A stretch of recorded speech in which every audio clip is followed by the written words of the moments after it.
Gênesis capítulo 45, versículo 25 a 28, começando do 25, diz assim: E subiram do Egito e vieram à terra de Canaã, a Jacó, seu pai. Então lhe anunciaram, dizendo: José ainda vive, e ele também é regente em toda a terra do Egito. E o seu coração desmaiou, porque não nos acreditavam. Porém, havendo-lhe eles contado todas as palavras de José, que ele lhes falara, e vendo ele os carros que José enviara para levá-lo, reviveu o espírito de Jacó, seu pai. E disse Israel: Basta, ainda vive meu filho José, e irei e o verei antes que morra. E oremos. Amado Pai, obrigado pela palavra, obrigado, Senhor, porque o Espírito inspirou e preservou. Eu peço que o mesmo Espírito me ajude a pregar esta noite. Esse mesmo Espírito ajude-nos a ouvir com fé, para que possamos não sermos apenas ouvidores, mas cumpridores da palavra. Abençoe esta noite, pedimos em nome de Jesus. Amém. Muito bem, vamos entrar nessa noite e vamos começar um novo tema aqui deste nosso estudo de Gênesis. E nós estamos ainda no capítulo 45. Nós lemos aqui, só para o modo de introdução. O novo tema ele começa, na realidade, no capítulo seguinte, no capítulo 46 e 47. Nós vamos começar com a introdução do 45. E eu quero que você olhe comigo no versículo 26, que nós lemos agora há pouco. Então lhe anunciaram, dizendo: José ainda vive. Vamos para aí. Os irmãos de José voltaram para Canaã, como José havia instruído eles a fazer, e chegando lá, foram até o pai e disseram o que nós lemos aqui: José ainda vive. E muitas vezes a gente lê a Bíblia e a gente lê assim de forma superficial, passando por cima das coisas, e a gente esquece de sintetizar o que realmente está acontecendo. Qual você acha era a cara dos irmãos de José quando chegaram para o pai para dizer: José ainda vive? Aquele José que a gente falou que morreu, aquele José que você pensa que morreu, que a gente falou que trouxemos a roupa dele manchada de sangue e dissemos que foi devorado por uma fera selvagem, lembra aquele José? Pois é, ele está vivo. Peraí, você não falou para mim que ele morreu? Você não trouxe a prova, a túnica dele, a túnica de muitas cores, coberta em sangue? Não é do sangue de José, do sangue do animal que eles mataram. Mas vocês me disseram, vocês me levaram a crer que o meu filho havia morrido. Agora, 20 anos depois, você vai dizer que ele está vivo? E é regente no Egito? Peraí. Você imagina a consternação, imagine a cara, a situação, a explicação que os filhos de Jacó, irmão José, tiveram que fazer. Você não pode chegar assim e falar: está vivo, está vivo. Então você veja que até nisso, aquela mentira que contaram 20 anos anteriormente, estava com eles e tiveram que encarar 20 anos depois. Isso nos mostra, mais uma vez, se faltasse exemplos no livro de Gênesis, nós vimos isso na vida de Abraão, de Jacó, de Isaac, todos eles. Aqui também nos filhos de Jacó, que o quê? Você pode se distanciar geograficamente do problema, você pode deixar passar 20 anos do problema, você não escapa. Mas cedo ou mais tarde, um dia você vai ter que encarar, a não ser que a gente trate do problema. A gente trata adequadamente, biblicamente do problema, Deus tem misericórdia. Agora, se a gente pensa que vai colocar embaixo do tapete, tapar os olhos e os ouvidos e achar que, não faz tempo, para mim são águas passadas. Para mais Deus não é água passada. E você vai ter que voltar a encarar aquilo que nós estamos vendo aqui mais essa vez. Agora, o encontro e o acerto de conta do passado continua e ainda está aqui. Mas o tema que nós vamos começar no capítulo seguinte, e vamos começar hoje no 45 como introdução, mas o novo tema que estamos abrindo hoje é o tema: o que Deus espera do seu povo. Vamos ver o tema: o que Deus espera do seu povo, o que Deus espera de mim e de você. Você já se perguntou antes: o que Deus quer de você? O que Deus quer de mim?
falou para eles que havia uma missão, que a batalha, a missão não havia terminado. Ele havia planejado, chamado eles, aquela coisa toda, mas ele falou: olha, vocês estão aqui, eu sou José, seu irmão, tá tudo bem, eu estou com raiva de vocês, estou tudo perdoado, Deus fez isso para a preservação da vida, vocês fizeram para o mal, mas Deus usou tudo para o bem, tudo bem, agora veja bem, não acabou, tem mais. Volte para o meu pai e traga o meu pai. Não se desvie pelo caminho, a sua tarefa, a sua missão ainda não terminou. Então, do mesmo jeito que José tinha uma expectativa do que os seus irmãos deveriam cumprir, Deus também tem uma expectativa. Ele nos salvou, José salvou eles, José reconciliou-se com eles. Quando nós fomos salvos, Deus nos reconciliou a Ele. Nós nos tornamos filhos de Deus. Ele pagou o nosso pecado, Ele reabilitou-nos para estarmos na sua presença através do Espírito Santo. Temos acesso ao trono da graça, temos acesso a uma série de coisas, nos deu os dons espirituais, nos deu igreja, irmãos, tal coisa, mas não acaba, tem mais. Deus tem uma missão, Deus tem uma tarefa, Deus espera algo de nós. E hoje vamos começar esse tema dentro de Gênesis. O que Deus espera da gente? O que Ele quer da gente? Não era só para terem cuidado. Quando José despachou eles, no versículo 13, diz assim: e fazei saber a meu pai toda a minha glória no Egito, e tudo que tendes visto, e apressai-vos a fazer descer meu pai para cá. Ele falou: tem mais, eu quero que você vá, que você pegue e tenha pressa, não logo com isso, não se desvie no caminho. E Deus tem a mesma expectativa de nós. Aqui em Efésios 2:10, eu sei que a gente tem muito Efésios 2:8 e 9, né? São salvos pela graça, por meio da fé, pela misericórdia do dom de Deus, por meio das obras, para que se glorie. Mas o versículo 10, que é o versículo seguinte, fala assim: porque somos feitura sua, criados em Cristo Jesus para as boas obras, as quais Deus preparou para que andássemos nelas. Então veja bem, existem alguns fatores aqui. Deus nos salvou. Quando fala aqui, somos feitura sua, criadas em Cristo Jesus, esse criados em Cristo Jesus quer dizer o quê? A gente foi criado em Cristo Jesus quando nós nascemos de novo. É a nova criatura, é um novo nascimento, é um novo homem que a Bíblia se refere. Então aqui está dizendo que nós fomos criados, nós nascemos de novo, nós fomos salvos, reconciliados, para quê? Para as boas obras. Que boas obras? As quais Deus preparou. Para quê? Para que andássemos nelas. Então existem obras que Deus preparou para você, e existem obras que Deus preparou para mim, e Deus espera que nós cumpramos estas obras. Deus espera que nós cumpramos a missão que Ele designou para cada um de nós. Não é que Ele preparou e falou: se você quiser, você cumpra, se não quiser, não tem problema. Não. Ele está dizendo para que criados em Jesus Cristo para as boas obras, as quais, obras no caso, as quais Deus preparou para que andássemos nelas. E vai ser perante estas obras que Deus preparou de antemão, quando fomos salvos, que nós vamos ser julgados no tribunal de Cristo. Lá em 2 Coríntios, capítulo 5, versículo 10, fala assim: porque todos devemos comparecer ante o tribunal de Cristo, para que cada um receba segundo o que tiver feito por meio do corpo, ou bem ou mal. Então, Deus vai pegar aquela lista de obras que Ele preparou para que andássemos nela, e no tribunal de Cristo só vai ter gente salva lá. Não vai ter ninguém que não é salvo, só vai ter gente salva. Então Ele vai ver a sua vida, que você de fato levou, e Deus vai comparar com aquela lista de obras que Ele preparou para que você e eu andássemos nela.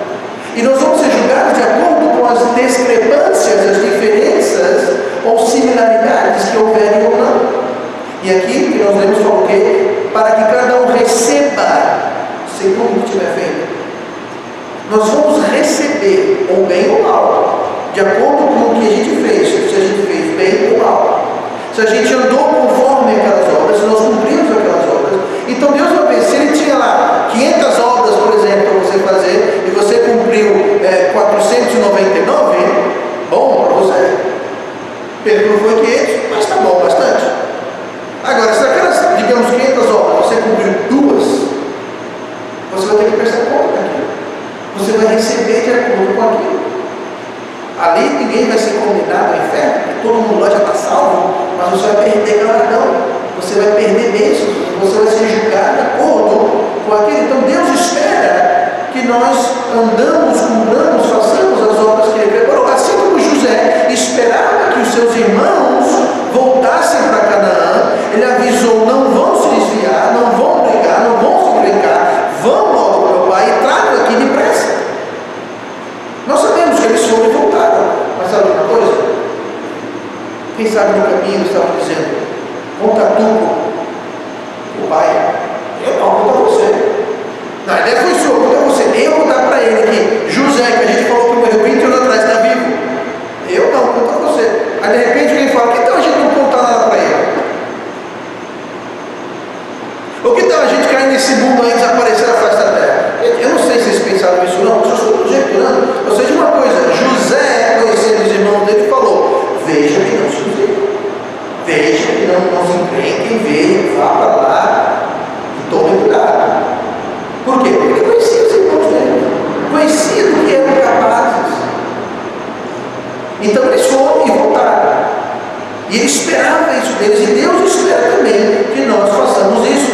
Nós devemos então cumprir as coisas que Deus preparou. Mas o alvo da nossa vida então não é apenas ter cuidado. O alvo dos irmãos de José não era ter cuidado voltando para Canaã, chegando lá e ficando. Não era só ter cuidado. Agora eles precisavam ter cuidado para poder cumprir aquela obra. A vida do crente não é só para a gente ter cuidado. A vida do crente não é só uma questão da gente evitar o pecado, não é só evitar a aparência do pecado, não é só a gente viver uma vida santa, não é só a gente deixar de fazer isso, não é só a gente ir para todos os cultos, não é só a gente ler a Bíblia e orar, não é só a gente ser fiel. Tudo isso é importante, mas isso não é uma finalidade em si. Isso é o meio pelo qual nós podemos cumprir as obras que Deus preparou para que cuidássemos dela. Porque o crente que não vai para a igreja, não ora, não lê a Bíblia, não vive as coisas de Deus, vive rebeldia, vive em pecado, ele não tem condições de cumprir as obras que Deus preparou para ele. Ele fica desequipado, desqualificado, desabilitado para cumprir as obras. Então tem muita gente que acha: não, eu vou para a igreja, eu leio a minha Bíblia, eu oro. Sim, mas isso não são obras que Deus preparou para você. Sabe por que você disse? Porque isso é para todo mundo. Isso não é algo que Deus preparou para você e para mim. Deus quer que todo mundo venha para a igreja. Deus quer que todo mundo leia a Bíblia, todo mundo ore, todo mundo se afaste do pecado, todo mundo vive uma vida santa. Isso é para todo mundo. Isso não são as obras. Quando fala obras que Ele preparou, são obras que Ele preparou especificamente para você. É a vontade de Deus específica para você. É o que Deus preparou para você. E para a igreja, Ele não preparou isso para você. Ele preparou isso para todo mundo. Então nós temos que viver uma vida certinha, mas entendendo que o certinho não é o fruto. Viver uma vida santa em si não é cumprir as obras. Nós temos que dar fruto, nós temos que replicar, nós temos que brilhar, nós somos a luz do mundo, nós temos que salgar e não ser insípidos, somos o sal da terra. Isso é cumprir a obra que Deus designou. E não apenas a gente não vestir isso, não frequentar aquilo, ir para aquilo outro. Coisas importantes, eu entendo, mas são coisas que simplesmente nos qualificam, e por isso são importantes, nos qualificam para fazermos o que devemos fazer.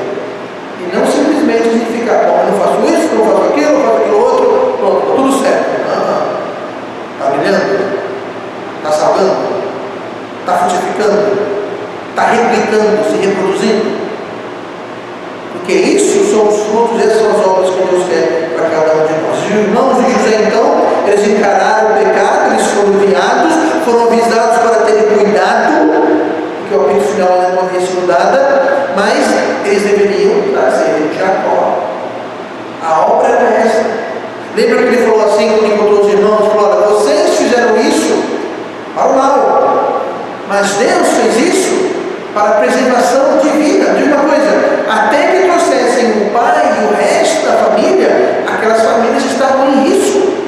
Se os irmãos de José tivessem caído no mundo e falado: eu não vou encarar meu pai, eu não tenho coragem, eu não tenho cara de dizer para ele que o filho que nós dissemos, nosso irmão que morreu 20 anos atrás,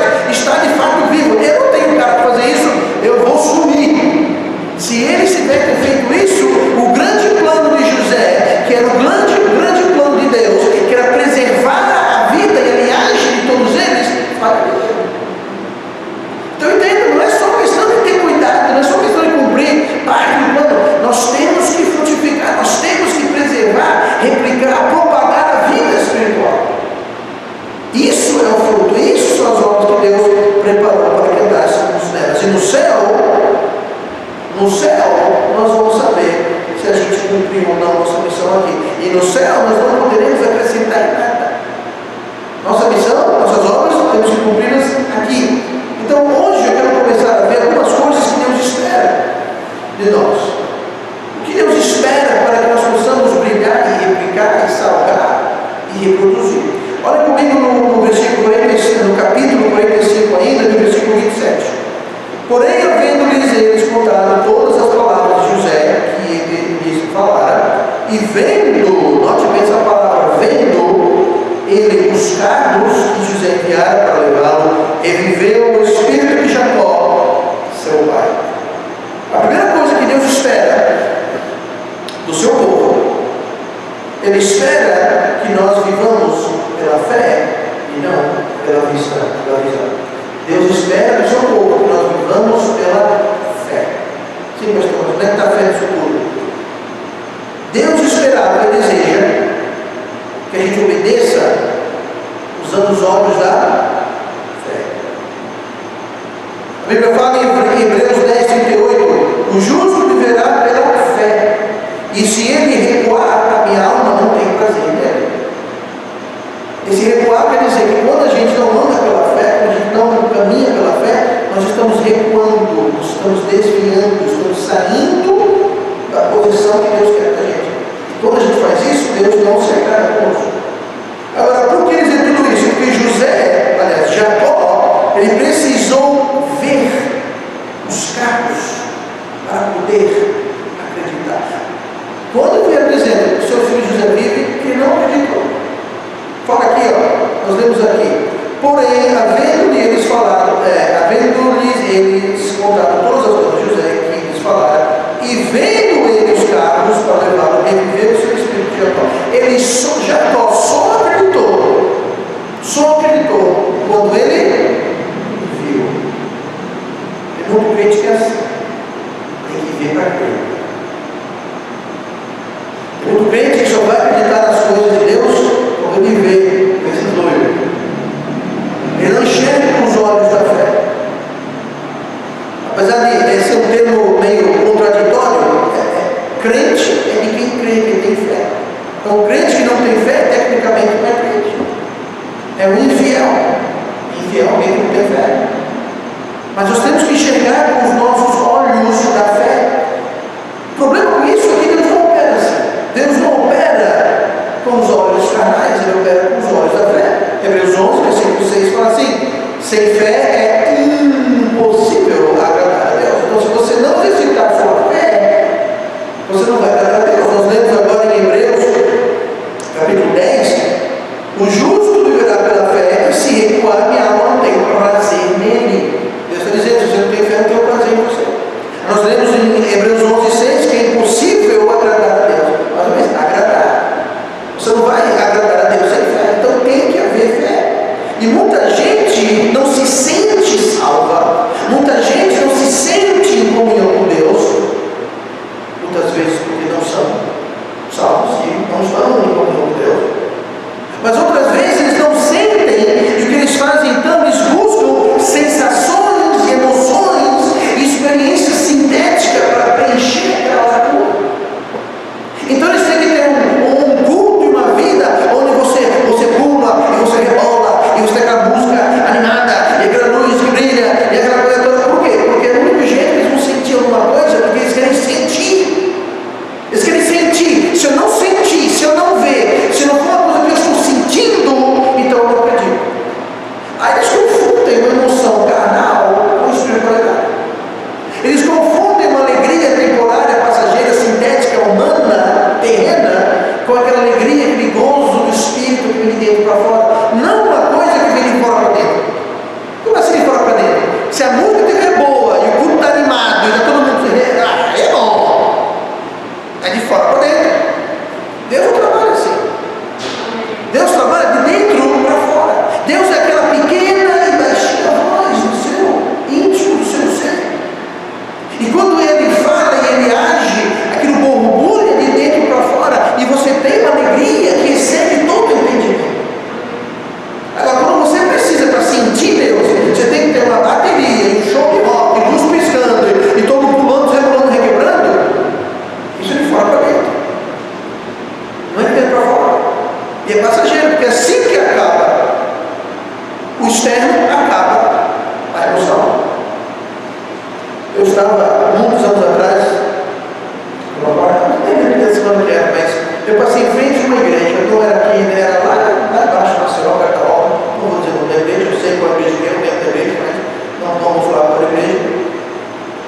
E estava eu andando com uma pessoa, e um dia de certa igreja, na frente da igreja, eu ouvi duas pessoas. Eu vou falar verdadeiro que essas pessoas não estão. Que porcaria de culto não teve nem profecia. Deixa eu falar. Porcaria de culto. Nossa. Bom, vai fazer muito boa coisa. Você veja, dependia, e a profecia, eles não estão falando, eles não estavam se referindo ao que eu e você nos referimos como profecia. Profecia era alguém chegar e falar alguma coisa de alguém. O irmão ali que está tomando cachaça, a irmã ali que está, não sei o que, vermelho, é isso o tipo de profecia que muita gente quer. É fofoca ali, tem nada a ver com Deus. É aquela troca espiritual de fofoca. Não é alguém vir pregar e profetizar da Bíblia e falar, não é isso para você. Mas veja bem, é tudo externo, é tudo carnal, é tudo terreno. Isso não é fé. A grande comissão de Mateus 28, se você pensar bem, é um enorme passo de fé. Que comissão é essa? Ide todo mundo, o Evangelho, batizando, ensinando, fazendo discípulos. Essa é a grande comissão. Deixa eu só ilustrar para você quanta fé é necessária e por que isso parece loucura aos olhos humanos. Primeira coisa, essa grande comissão manda a gente ir para pessoas que nós não conhecemos. A gente pode ir para pessoas que conhecemos, mas de um modo geral, nós vamos para as pessoas que nós não conhecemos. As 5 almas salvas ontem, as que foram, que os evangelizadores saíram ontem, foram pessoas que vocês conheciam? Não, foram estranhos. Então veja bem, a grande comissão é um ato de fé, porque Deus manda você ir para pessoas que você não conhece, falar de um homem, Jesus, que nós nunca vimos. Alguém aqui já viu Jesus? Assim, vê como está vivendo agora. Não, então temos que ir para pessoas que não conhecemos, falar de um homem que nós nunca vimos, para falar sobre um lugar onde nós nunca estivemos. No céu. Alguém está no céu? Não. Então Deus nos manda ir para pessoas que não conhecemos, falar de um homem que nunca vimos, sobre um lugar onde nunca estivemos, falar de um homem que vive lá no céu, Jesus está no céu. E esse homem morreu e ressuscitou. Pense um pouquinho nisso. E veja, porque eu acho que isso é loucura. Calma aí. Você não me conhece, você vem aqui me falar de uma pessoa que então você não conhece, que mora no céu, que morreu, mas está vivo, de lugar que você não sabe se existe. Agora, como é que nós cremos em tudo isso? Por que nós cremos nessa comissão? Por que nós cremos que existe um Cristo, que Ele morreu, ressuscitou, que existe um lugar chamado céu e que Ele está lá nesse momento preparando um lugar para nós? Como é que nós sabemos isso? Através da fé. Fé na palavra de Deus. Então, alguém que não tem fé nunca vai dar aquele primeiro passo de ir evangelizar o mundo.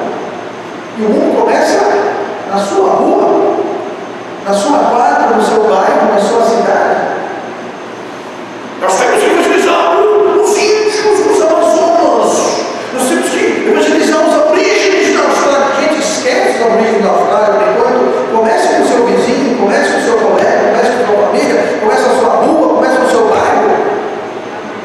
Sim, nós temos que alcançar os aborígenes. Então vamos ajudar um missionário que está lá, está tentando chegar lá. Vamos ajudar. Por isso nós temos um programa missionário. Porque nós não podemos fazer tudo. Nós não podemos alcançar os presos encarcerados no estado de São Paulo. Por isso nós temos o nosso querido pastor Aguinaldo. Nós ajudamos ele a cumprir essa missão como nós nos representamos. Nós não podemos alcançar as pessoas nas Filipinas. Nós temos o nosso missionário, pastor Javier, que está lá fazendo isso por nós ajudamos ele. E o pastor Juan, lá em São Paulo, fazendo um excelente trabalho. Nós não podemos estar alcançando o ano em São Paulo, então nós temos ele para nos representar. Nós temos o pastor Guaraci, aqui vizinho em Sergipe, é muito trabalho, independente, batista, no estado de Sergipe. eu estou ajudando ele. Quer alcançar os índios? Vamos adotar um outro missionário para vai para o Amazonas ou para a Austrália, ou para onde que seja. Mas temos que começar em casa, começar no nosso bairro, nossa cidade, levando almas a Cristo. Mas por que fazemos isso? Ninguém nunca viu Jesus, ninguém nunca foi para o céu, ninguém nunca viu. Que loucura é essa? É loucura. É loucura a pregação de Deus que salva os que creem, que nos ajuda a cumprir as obras que Deus tem para a gente. E se Deus não der fé, nós sequer podemos ser salvos. Efésios 2:8, que pela graça sois salvos por meio da fé. E isto o que? A fé. A fé não vem de vós, é dom de Deus. A própria fé que você usou para receber Cristo como seu Salvador, aquela fé não era sua, foi Deus que deu. Somos salvos pela graça por meio da fé. E isto se refere à fé. É dom de Deus. Então Deus quer que nós sejamos um povo. O que Ele espera do seu povo? Ele espera que nós andamos pela fé. Nós começamos a vida cristã pela fé. Ele nos dá fé e nós colocamos aquela fé em Cristo. Começa com fé, mas não termina. Como diz o irmão de José, tem mais, o apito final não foi tocado, tem mais coisas, você tem que descer para Canaã, trazer o meu pai e o resto da família para estar aqui comigo no Egito. E igualmente nós somos salvos, você usou fé para ser salvo, amém, aleluia, glória a Deus, sabe uma coisa? Não para. Nós temos que ir para a nossa Canaã e trazer pessoas para vir para o reino de Deus. Nós temos uma tarefa e Deus espera que nós façamos isso. A vida cristã não é apenas uma questão de fazer isso, ou fazer aquilo, ir para cá, ir para lá. Existe isso, mas isso não é uma finalidade em si. Isso não é o fim, isso não é a obra em si. É uma forma, é um como você cumprir aquela obra, aquilo que Deus preparou para nós. E Deus espera que nós andemos pela fé. Lembra da bronca que Tomé levou? João 20:29 diz que Jesus, porque me viste, Tomé, creste. Bem-aventurados que não viram e creram. Sabe o que vocês sabem bem-aventurados que Jesus se refere aqui? Eu e você, entre muitos outros. Porque você nunca viu Cristo, mas você creu. E você crê. Tomé falou, se eu não ver as marcas da sua mão do seu lado, de modo algum, acreditarei. Jesus apareceu e falou, está aqui agora. Está aqui. Agora você só creu que você viu. Bem-aventurado os que não viram, ou não virão e crerão. Então nosso caminhar cristão, ele começa com a fé e ele continua com a fé, porque sem fé é impossível agradar a Deus. E Deus tem preparado obras. E essas obras Deus vai colocar dentro do caminho da fé. E se nós nos mantermos dentro do caminho da fé, nós vamos chegar nesses marcos. Nós vamos chegar nessas coisas, marcadores, digamos assim, que Deus tem preparado e colocado no caminho para nos guiar de uma obra para outra, de uma tarefa para outra sucessivamente. Mas se nós sairmos do caminho, da fé, nós nunca vamos encontrar aqueles marcadores. Pastor, mas a função, eu preciso casar, eu quero casar. Gente, por que Deus criou o casamento?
visitava alguém no hospital, em cadeia, se ela servia alguma coisa. Não. Trabalhar, juntar dinheiro para comprar coisas, comprar um jet ski, uma lancha, casa de praia, apartamento, e passear na Disney. E Deus? A Deus me dá todas essas coisas. Eu acho que não. Você pensa que o diabo não tem como tentar-nos com tesouros, brinquedos, bens, coisas? A gente tem que colocar os óculos da fé, enxergar e falar: opa, para lá. E Deus espera o seu povo. Para mim, pela fé. Não com olhos carnais, mas pela fé. Deus não nos salvou, vou terminar com isso aqui. Deus não nos salvou apenas, então somente para nos livrar do pecado. Você é salvo? Deus livrou do pecado e do salário do pecado, que é a fé. Mas não foi só para isso que Deus salvou você. Deus tem obras que Ele preparou. Nós vamos ser julgados no tribunal de Cristo comparado contra essa lista. Eu não sei nem qual é a minha lista completa.